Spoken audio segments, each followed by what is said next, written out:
All right, so it is the 4th of July, and after a long weekend of partying, my voice is gone, and I'm drinking LaCroix now.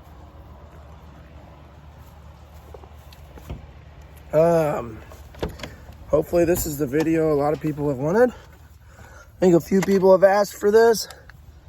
I was gonna wait to do this, but I have since decided to pull the subframe on the Infinity and sandblast it, probably put some bushings in it and whatnot, and that's going to take some time. So today I am going to show you how I did my trans swap, at least a little bit of it. Awesome. And hopefully hopefully show you how to do it on pretty much any car, because we've been successful doing it. We've been doing trans swaps for, I don't know, 6 years or so. I've manual trans swapped many cars now. So yeah, and we've done it this way. This isn't gonna work with everything, most likely. I'm sure there's some cars out there that are a little bit more complicated electronically, but for the most part, I've had really good success with doing it this way. So yeah, hopefully you like this and it helps you out, or helps somebody out.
All right, so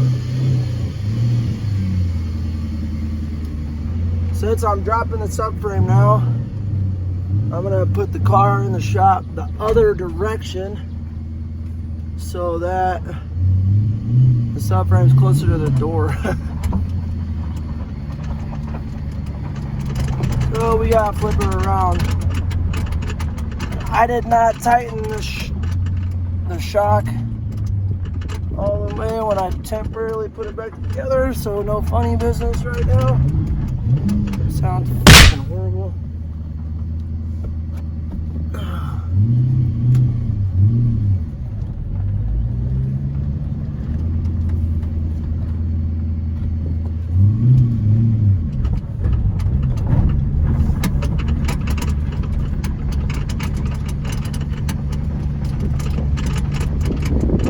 Sounds real bad.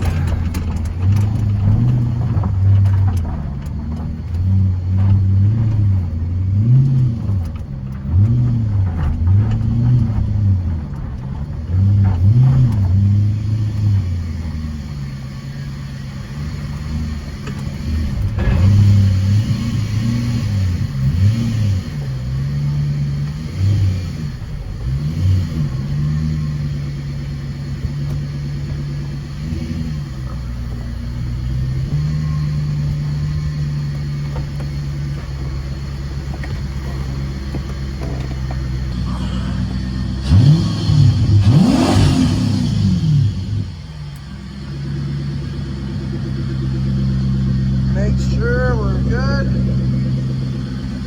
Looking decent. Like it. Alright, so this doesn't have really anything to do with trans at this point, but I put the Z1 350Z diff bushings in. That was fun. I really wish I had the subframe out to do that. which this subframe looks pretty bad. So I don't know what I'm gonna do at this point. This subframe's horrible. It might end up getting replaced somehow. I don't know if it's gonna be even worse freaking sandblasting and painting it. I don't know. It might be worth it. Anyway, I'm gonna see if these axles had the same spline count as the 370Zs. Confirm or deny that for people. Here's my one-piece drive shaft and my shoddy quick exhaust I did. Sorry for the bad camera, this is horrible. Car got rear-ended at one point and I just needed to put something on it. So I made a quick exhaust for her. All right, yeah, I'm up to the trans now. Okay. I've had to think about how I'm going to explain this without having the automatic trans in front of me. So basically, you have your selector fork or selector switch on the trans, and it has the arm that connects to your shift linkage. That is a switch. And what a switch does is it connects a path. It makes a path, of 2 wires or more per location of the shifter lever on the trans, the physical one that comes out of the trans. So knowing that, what you can do is figure out what wires connect on the plug per indication of that fork or that lever. So knowing that, you can figure out what wires need to be connected. Now, using an ohm meter, you have to just put the leads on the pins and figure it out. Park, reverse, neutral, drive. Your reverse is important, so where you have reverse lights, so you want to mark which wires need to be hooked up, and you can actually run a switch into your car from them wires, or you can go to a reverse switch on the trans and allow that to turn on your rear reverse lights. Now it's the same thing with neutral. You could wire 2 different switches in the car to where it thinks it's in neutral or drive, depending on where you're at. You could put a switch in. If your trans has it, you can use that to actually have the gauge in the car indicate where you're at in position, neutral or drive. So there's all different ways to do it, but basically the only important one is the neutral. If you can do that, if you can get into neutral, it'll start. The way I did this, I did not remove the transmission control module in the vehicle. It is still in this vehicle. So if you remove that, you're probably going to have troubles because your automatic ECU needs to see that most likely. And the way I did this, I'm pretty sure I had an ABS sensor go out, but for the first couple months of driving this thing, I never had a single light on my dash. I didn't have VDC light go off. I did put a VDC switch in the car where I actually shut off power to the traction control, the VDC. And if I flip that switch on, it still shuts this car down. It still works like traction control, which is cool. Didn't know that was going to happen.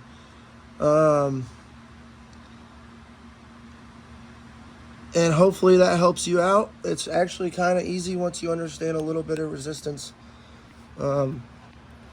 wiring and whatnot. This is mainly ran off of ground stuff, which I believe is why I grounded this wire. I did I did look at this when I had the trans in. So I believe that pin was a ground within the transmission. I think that's why I grounded that. So basically when I unplugged this plug, I put one lead on the chassis ground and I poked around until I found out which one of the pins actually grounded constant. It's kind of basic but simple, or kind of basic, but it is tricky, not gonna lie. Without me actually working on somebody else's car, I can't tell you how to do a G35, but hopefully this helps you. So yeah, basically, run down again. You unplug your trans from the car by the shift selector. You figure out which pin's the ground, just in case you have to ground something. And then most of these are all run off of resistance. They're not power. I don't think power is actually going through these. If I'm not mistaken. And knowing that by putting running resistance from the chassis ground to this pin, or to each pin, with power off. I mean, you can unhook the battery doing this, and they will ground out. And then once you find out which wires connect in neutral by, park, reverse, neutral, drive. That's how it goes. Park, reverse, neutral, drive on the selector. And then you have your manual mode. So it's actually really easy. You can figure out which ones need to be connected when you're in neutral. You can figure out which ones need to be connected when you're in drive. Which ones need to be connected in reverse so you still have lights. And basic. Anyway. Alright, then this is how I did my crank sensor. I wish I still had the videos of this, and I'm going to try to find them at some point. But basically what I did is I had a spare motor, and I bolted the automatic bell housing to the motor after drilling out these holes and putting dowel pins in.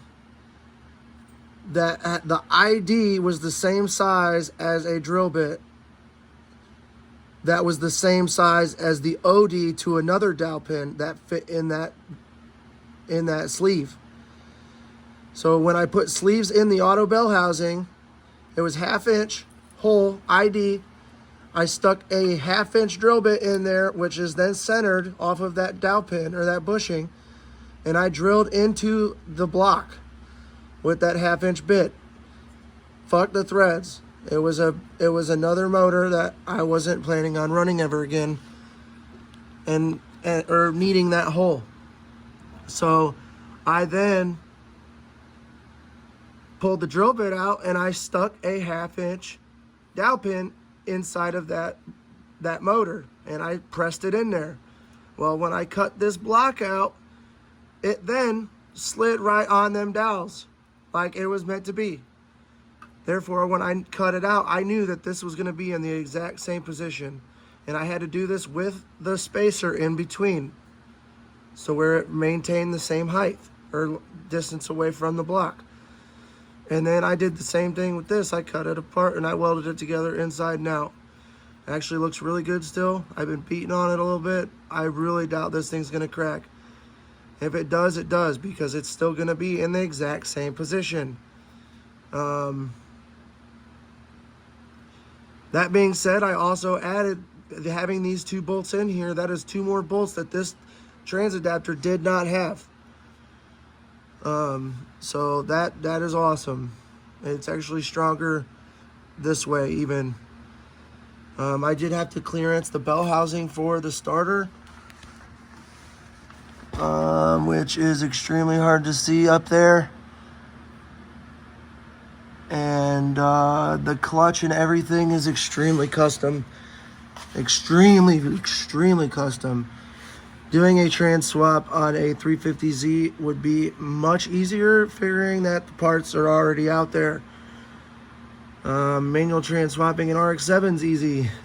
trans swapping 240s, etc. The crank sensor was the biggest issue with this entire project. That was the key. Once I figured that out, everything else went smooth. This has the stock pressure plate is mounted in here. And then I have a 350Z flywheel where I had the teeth cut off in order to sandwich onto the stock pressure plate. So the stock pressure plate's in there for the reluctor wheel on the crank sensor and the teeth for the starter. There is a plate in between the pressure plate and the clutch plate to space that because there was a little bit of a clearance issue. And then it is all bolted together with longer hardware that I had purchased from a store. They're not ARP or anything. I really doubt they'll break, but we'll find out. I had to make a custom throwout bearing spacer. And I actually, to lengthen it, and then I had to make there was actually a circular bushing in the back of the motor in which I took another one from another motor and I cut the center out of it, pressed it into the back of the crank, and then put another dowel pin or another throwout bearing bushing to hold the snout of the input shaft on the trans. So that is thought of, the throwout bearings thought of, everything is supported and should be balanced and everything should be good. I mean, it feels good. It doesn't make noise. I've run this car on the highway at 80 mile an hour and it does its job. There's really not a whole lot of vibration issues. Not that I've noticed. Yeah, there's a little bit of bouncing going around in that one burnout video I did. But that's because I believe I have a motor mount out. I ran my clutch line through here, which the slave is mounted under the dash, or the master, sorry. And here's my slave cylinder. Just an OE boy. And the clutch is extremely stiff. I actually had to have Fort Wayne Clutch, which is the same company that made my drive shaft. They made me a custom clutch plate, so I can get new clutch plates for this thing in town. They spaced everything and checked it and all that, so that's awesome. And yeah, I'm gonna work on getting this rear end out of here. Hopefully this subframe don't fall apart. Hopefully nothing breaks off in the car, and this is all worth it. Hopefully this helps somebody out. I wish I had an automatic trans here to actually show you how to run the resistance on the trans. If I can get my hands on an automatic trans somewhere, I'll show you. Relatively easy. It's actually nice having it in the car so you can figure out which wire's grounding constant in the trans, because it's bolted to the motor, so it's got one of them wires grounding. We manual trans swapped 6 different cars. I've never had a problem. Somebody hit me up or told my buddy down in Indy that there was a possibility that my timing could be affected under wide open throttle. Doing what I did, which we're going to test that later. It runs great to me. Power's there. It's not getting shut down. The first time I did this, I actually had the bell housing out twice. I actually had to buy a second bell housing because I didn't originally dowel pin the crank sensor block, is what I'm going to call it, the section I cut out of the bell housing. I didn't dowel pin it the first time. I just took measurements and I did not have it in the correct position, and it was shutting the car down over and over and over again. And I talked to Mustang getting it down the road, baby. Anyway, I did not dowel pin it the first time, which was kind of a pain in the ass, so it shut it down. It was in limp mode. Would not let it rev over a certain amount of RPM. It was really a bummer. I did all the wiring in the car with it unplugged, with the auto trans still in there, just so I knew it was going to start before I ever even decided to take the thing out.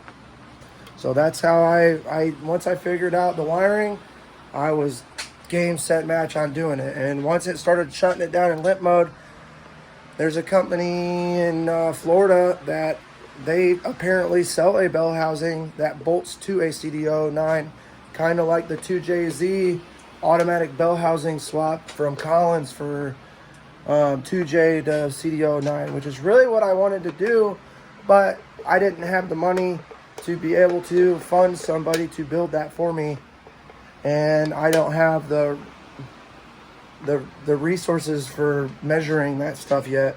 I mean, I have a lot of calipers and mics, but nothing that size, because you need a big enough mic to go from the input shaft to all the holes on the bell housing, etc., and or whatever. And this is how I could do it. This is how I envisioned it, and I did it. So it works, and we're gonna keep working it, and let's go.